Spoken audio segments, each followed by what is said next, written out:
Alors bonsoir à tous les auditeurs et à toutes les auditrices de vipradioonline.fr. Vous écoutez notre podcast radio. Alors aujourd'hui, notre rédaction RVPB, reportage VIP Presse Adam Brandt, fait un hommage au cinéaste français Jean-Jacques Benex, réalisateur, écrivain, dialoguiste, scénariste et producteur de cinéma français qui était né le 8 octobre 1946 à Paris et décédé jeudi 13 janvier 2022. Jean-Jacques Benex était le fils de Robert Benex, directeur d'une compagnie d'assurance, et de Madeleine Maréchal, élève au lycée Carnot, puis au lycée Condorcet de Paris. Il s'était inscrit en médecine après son baccalauréat. On résume un petit peu sa carrière. En 1969, il débute comme deuxième puis premier assistant réalisateur de Jean Becker sur la célèbre série télévisée Les Saintes Chéries de Claude Berry en 70 et Claude Zidi en 71. En 77, Jean-Jacques Benex réalise son premier court-métrage, Le chien de Monsieur Michel, récompensé par le premier prix au Festival de Trouville en Normandie.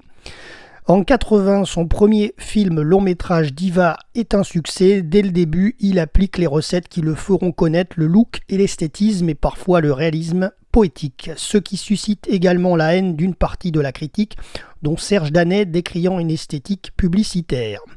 En 84, il crée sa propre société de production, Cargo Film, afin de préserver son indépendance artistique. 37.2 le matin est le premier long métrage produit par Cargo Films, et depuis la création de cette société, Jean-Jacques Benex est le producteur délégué de l'ensemble des films produits par Cargo Films.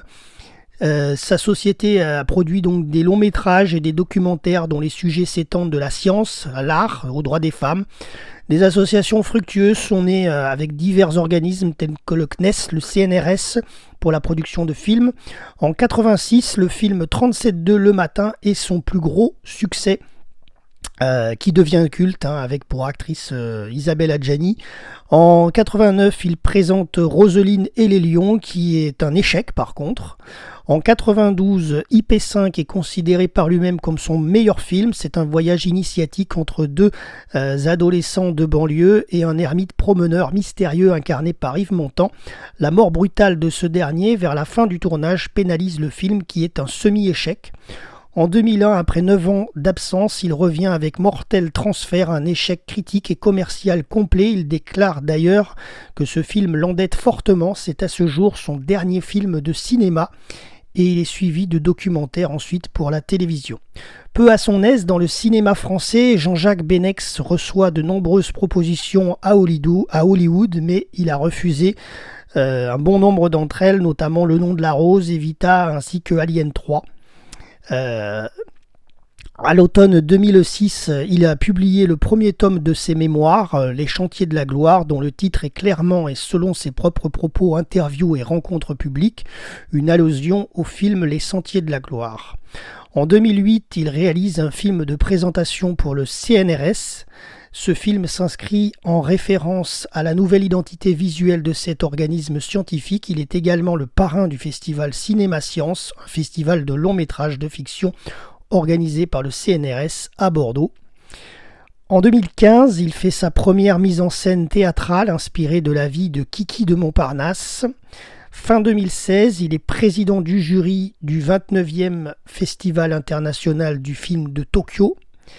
Et pour terminer, il décède donc le jeudi 13 janvier 2022 des suites d'une longue maladie.